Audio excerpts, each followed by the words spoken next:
saya kira bupati yang unik sekali lah. Pada zaman dulu kayak tidak ada bupati seperti itu. Ya, mungkin sekarang pun jangan-jangan tidak ada bupati seperti Sumitro Kolopaking gitu. Jadi ketika awal saya membaca buku beliau mengenai biografinya, saya mengatakan autobiografinya, dia tidak menulis secara lengkap ya identitas dirinya. Jadi Sumitro itu memang orang yang kelihatannya tidak ingin menonjolkan dirinya dan juga tidak ingin menonjolkan keluarganya.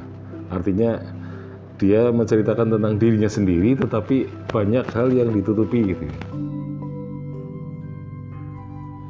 Jadi beliau itu kan lahir di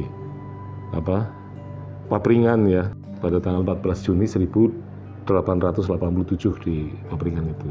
Jadi Papringan itu kan desa yang paling barat dari Kecamatan Banyumas yang berbatasan dengan Kecamatan Kebasen. Nah, kemudian dia sekolah Jawa ya, tahun 1893 sampai 1896. Nah, kemudian diteruskan sekolah Europees Legal School ya, ELS 1896 1901. Dan kemudian juga sekolah di Gimnasium Willem III HBS yang ada di Jakarta selama 5 tahun. Setelah lulus HBS itu dia mempunyai keinginan untuk sekolah ke luar negeri gitu ya, karena para priayi Jawa pada masa itu memang sedang mempunyai gairah untuk mengirimkan anak-anaknya untuk sekolah ke luar negeri. Tetapi rupanya Jayanegara II tidak merestui anaknya sekolah ke luar negeri gitu ya. Ya mungkin bisa juga karena takut mendapatkan pengaruh-pengaruh buruk dari pergaulan di barat ya. Nah, kemudian juga kemungkinan juga tidak mampu karena para priayi pada zaman dulu itu seringkali mempunyai tanggungan atau beban keluarga yang besar. Nah, karena Sumitro tidak diberi persetujuan orang tuanya, dia kemudian istilahnya orang Jawa ya minggat lah, pergi tanpa pamit ke luar negeri gitu ya.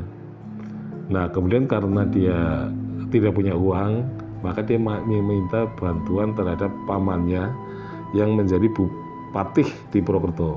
Jadi dia mungkin dari Jakarta pulang ke Banjar, di Banjar tidak disetujui, kemudian ke Purwokerto minta uang 300, ya mungkin pada waktu gulden ya, 300 gulden. Sementara kalau naik kapal ke negeri Belanda melalui Belgia itu harus membayar 285 gulden. Nah, berarti ketika turun di pelabuhan di Belgia itu hanya memegang uang 15 gulden saja gitu. Nah, ini memang suatu keprihatinan. Beliau ingin sekolah ke luar negeri dengan semangat itu, tapi sementara orang tuanya tidak merestui. Ya, sehingga kemudian dia nekat pergi ke luar negeri. Nah, kemudian jadi dia bekerja di tambang batu bara gitu ya. Kemudian ke Cekoslowakia, ke Latvia, ke Rusia gitu kan. Kemudian nanti ke Swedia. Jadi dia di dalam autobiografinya itu menyebut ada 2 nama, Wilhelm August Snell dan yang kedua adalah Sumitrov Kolopakingsky. Jadi ketika dia di Eropa itu mengaku sebagai Wilhelm August Snell, gitu. Mengaku bahwa ayah saya adalah seorang Jerman, ibu saya seorang Jawa, gitu kan. Nah, ketika kuliah pun dia bergaya menggunakan nama yang buatan sendiri itu ya. Jadi ketika kuliah di Jerman dia menggunakan nama Sumitrov Kolopakingsky, Kolopakingsky gitu ya. Bahkan seperti orang-orang Rusia gitu kan. Kemudian ayahnya mendengar bahwa di Eropa terjadi perang dunia, maka dia kemudian mengirimkan telegram supaya dia dipulangkan pulang sendiri ke Indonesia, sehingga pada tahun 1915 Sumitro itu pulang kampung ternyata, dan itu belum lulus sebagai seorang sarjana karena belajar sambil bekerja, itu masalahnya.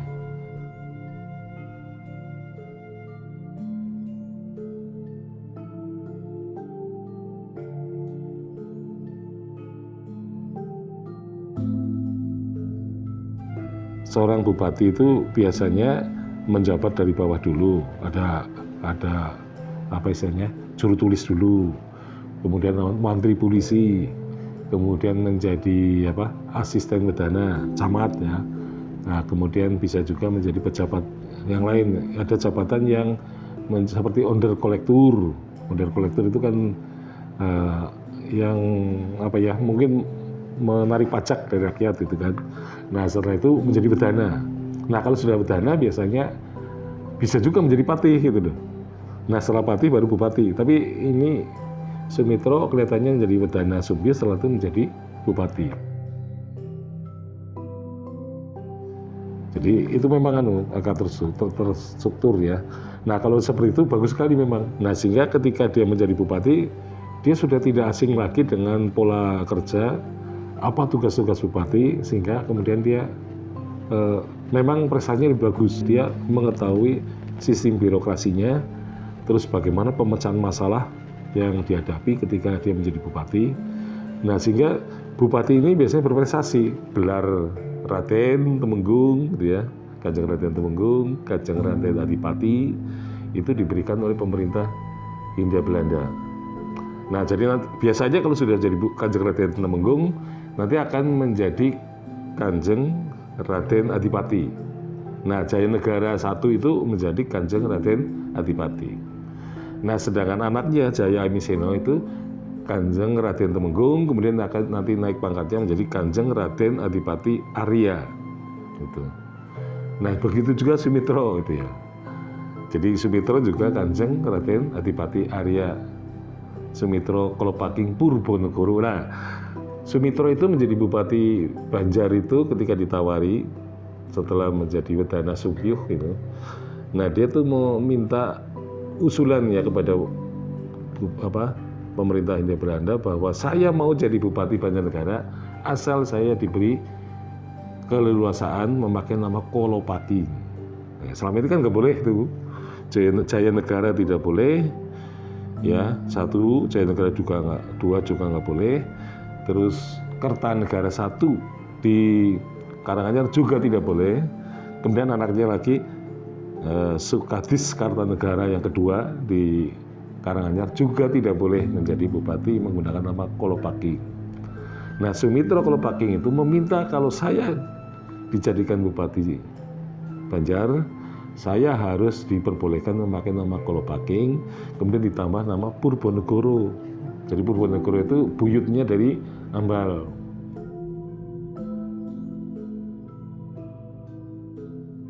Kalau kita baca dari silsilah, memang silsilah Kolopaking atau kronik Kolopaking, itu Sumitro itu adalah cucu dari Bupati Jayanegara I. Jadi beliau adalah Bupati Banjarnegara dari Trah Kolopaking pertama yang masuk ke Banjarnegara setelah Dipodiningrat. Jadi Dipodiningrat ini adalah bupati kedua dari Trah Dibayudan ya, Dibayudan 4. Dari Trah Dibayudan berakhir di Banjarnegara diganti oleh Trah Kolopaking. Jadi Trah Kolopaking itu ada 3 generasi, Jayanegara I, Jayanegara II, dan Sumitro Kolopaking.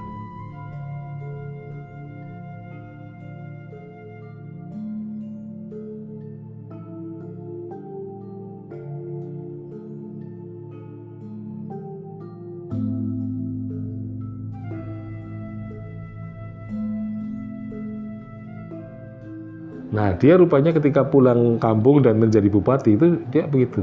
Jadi yang kalau orang sekarang Pak Jokowi itu belusukan gitu, ini lebih ini. Jadi Sumitro Kolopaking tidak hanya belusukan, tapi belasakan ya. Belasakan itu kan berarti melewati hutan-hutan, jalan kaki sendiri malam-malam, membawa obor gitu kan, menemui rakyatnya, dan rakyatnya dikunjungi itu kaget gitu ya. Dan itu bukan pencitraan, hebatnya di situ. Jadi dia tidak melakukan pencitraan terhadap rakyatnya. Kadang-kadang rakyatnya juga tidak tahu bahwa bupatinya akan datang dan tadi selalu membawa oleh-oleh untuk untuk rakyat, yang makanan-makanan kecil yang yang dia juga sukai gitu kan. Nanti setelah malam dia pulang gitu saja gitu. Jadi itu memang saya kira bupati yang unik sekali lah. Pada zaman dulu kayak tidak ada bupati seperti itu ya. Mungkin sekarang pun jangan-jangan tidak ada bupati seperti Sumitro Kolopaking gitu. Kemungkinan apa yang dia lakukan di Banjarnegara itu ya karena dia memang di Eropa itu mengembara ya, mengembara, kemudian dia melihat bahwa ternyata di Ceko itu kehidupan masyarakat pedesaan di sana kok mirip di Jawa juga sebenarnya. Jadi belum mengalami perubahan pada waktu itu. Termasuk di Rusia itu orang-orang desa itu ya seperti orang Jawa lah perilakunya, baik hati gitu ya, menerima orang asing dengan apa adanya gitu ya. Dan kalau kita lihat cara berpakaiannya pun termasuk sederhana kan orang itu. Nah ini menunjukkan bahwa pemimpin yang seperti ini sebenarnya pemimpin yang bisa menjadi teladan lah sebagai rakyat itu.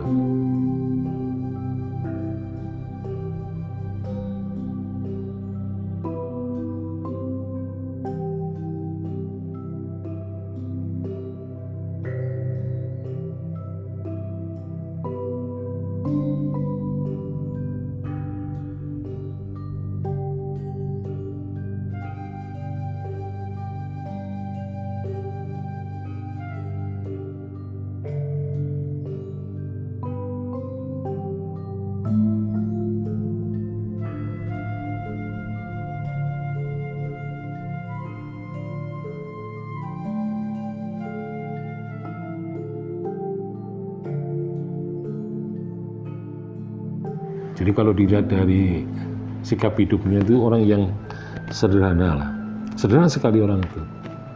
Jadi orang itu tidak neko-neko sebenarnya kan. Dia bisa menyelami kehidupan orang-orang desa di Eropa pada waktu itu. Yang dia lihat bahwa ternyata orang Eropa juga seperti orang Jawa pada waktu itu.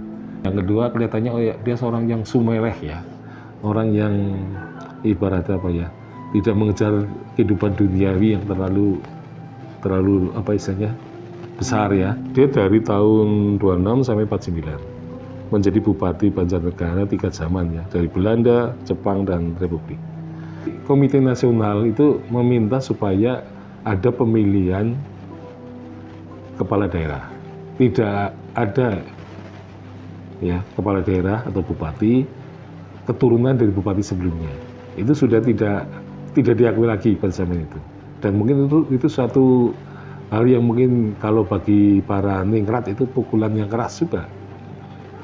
Ketika dia harus menyerahkan kekuasaan karena pemilihan bupati sudah ada ya, saya kira sudah mengikhlaskan bahwa jabatan itu tidak untuk selamanya ya. Bila jabatan itu hanya sebagai amanah yang harus dilaksanakan itu. Tujuannya juga tidak untuk melenggangkan kekuasaan. Berarti kan dia orang yang berbudi luhur gitu. Nah, orang yang berbudi luhur adalah orang yang merdeka, berpikiran merdeka, bebas. Karena memang Jawa Sumetro itu bebas, merdeka, ingin sekolah ya bebas, tidak mendapatkan gelar sarjana ya apa-apa. Yang penting itu bukan nilai sekolahnya, yang penting bukan gelarnya gitu ya, tapi yang penting praktiknya. Nah, Sumitro telah mempraktikkan cara pemimpin yang baik.